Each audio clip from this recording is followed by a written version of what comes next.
Hello everyone, so today I am filming a Q&A, just kind of answering some stuff about study abroad so far, but I'm just going to go in order of how they were given to me on the Instagram. So be sure to follow me on Instagram if you want to take part in future Q&As. Alright, there's quite a lot of questions, so I might not get to all of them, especially if there's sort of duplicates, but I will do my best to answer everything. Julia's MNVA asks, and again, sorry if I pronounce any usernames wrong, your most and least favorite parts of the whole experience so far. Most favorite part of the experience so far is just being in a different city with just different things to do, or just really a completely different place, because I went to university pretty close to my home city. I don't know, it's just interesting. I like that.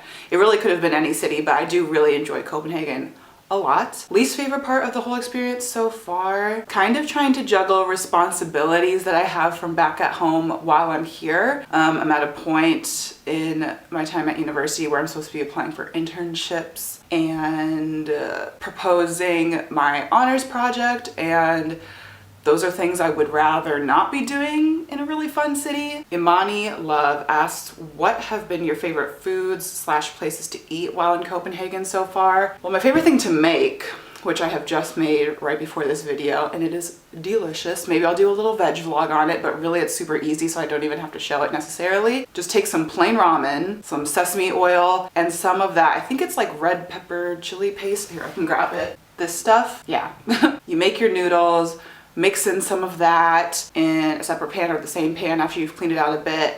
I will boil some broccoli, and then I will cook an egg with some soy sauce in it, and you just mix that all together, and it's a really, really good, tasty ramen dish. I love it very, very much. But as far as favorite places to eat here, Friends and Burgers, which I've talked about before. They have an excellent vegan burger, so that's what I recommend getting, obviously, as a vegetarian. I talked about Caf in my last video, which is a vegetarian cafe here. At this point, I have had a really, really good sandwich that had avocado, sun-dried tomato, stuff like that. And then I've also had their brunch plate, which you get a croissant, some bread, some nice almond butter, some different fruits, so that's really good as well. Lo Gentil. Actually, Lauren, I don't know how to pronounce your last name. Gentil?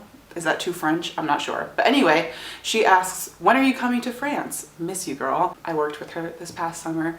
But anyway, I would like to get to France, maybe on a weekend. I'm not sure yet. Let me know. Katrine Unicorn asks, how's the weather like in Copenhagen compared to back home? Today, unfortunately, it is snowing, and it hasn't stopped snowing since yesterday evening. This is the first snowfall I've experienced here, so that sucks. I'm not happy about it. Usually here it's like right above freezing, but a little windy and pretty humid, so it feels a little bit colder than it actually is, but it's bearable. It's supposed to be about the same for them today, but it looks like this upcoming week it's like in the 40s and 50s Fahrenheit, so I'm kind of jealous. I don't know if it's supposed to warm up for us here at all. Nah, it's gonna get like right below 40 by the end of the week, so yeah.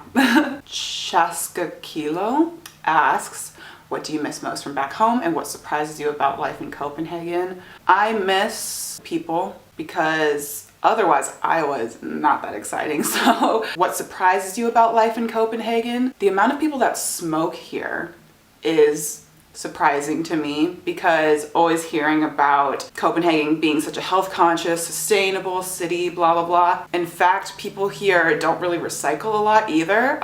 They just get like plastic water bottles from the store, and it's probably, they burn their trash here in Denmark, so I guess people feel like it doesn't really matter, but I mean, obviously this still takes a lot of energy and a lot of harsh chemicals to produce plastic, so that's kind of interesting and surprising. And yeah, obviously smoking, like, I'm not a fan of, so I don't really like being surrounded by that, so yeah, interesting stuff. Sophie Rose _5 asks, I'm studying abroad with DIS Copenhagen next semester. Any advice about which housing option to pick? Well, it really depends on the type of person you are, because everyone I've talked to so far who are all in different housing options, they all seem to really like theirs. So I'm in a collegium, as you can see, and it's basically an apartment dorm hybrid kind of thing. I have a little kitchenette right there. I have a bathroom there. I'm pointing the wrong way. The kitchenette is that way. Yes, and then Danes live in this building, international students live in this building, but a lot of DIS kids live in this building. If you're introverted like myself, this is a very, very nice option. But a lot of people really like their homestays. They like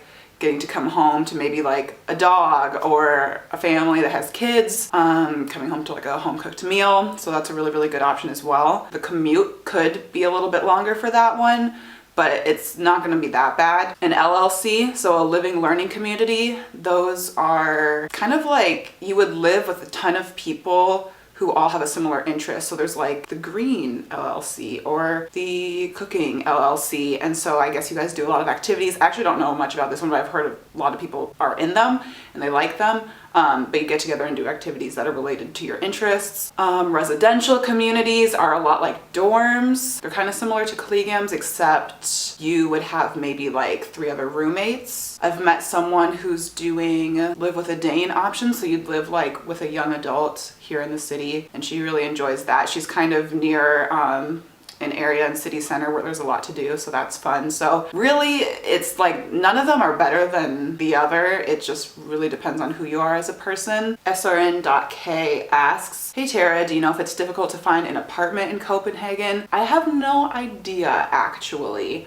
I do know the girl living next to me actually has some friends here who opted to do private housing even though they are with DIS, and they're doing a sort of Airbnb situation. So you can do like extended stays on Airbnb, and I feel like that would almost be the easiest. What is Chris asks if it's difficult to keep in touch with friends and family at home because of the time difference and how often I talk to them. It's really not that difficult because when it is around early afternoon here, or sometimes like noon, my mom is awake. She wakes up at like 5 a.m., 6 a.m. most mornings, so she's pretty easy to get a hold of. And then usually my boyfriend, depending on what he's doing, starts talking to me like late afternoon here, so like later morning for him. And there's even some points in time where when I wake up in the morning, sometimes people are still awake there because it's about midnight for them. So really there's like lots of times in the day where I'm able to get in touch with people. I don't feel disconnected from them at all. Positive Vibes 08 asks, any cultural differences or cultural shock you've experienced so far? The biking culture here is a lot to get used to. I have a bike here. It's very fun. I highly recommend you get a bike if you come to Copenhagen. Even if you're just visiting, rent one of the quick little like city bikes. This is like the most fun city to bike in ever. However, you gotta know the rules of the road before you venture out there. I've had some pretty aggressive bikers kind of say some stuff at me. Be very, very aware of your surroundings.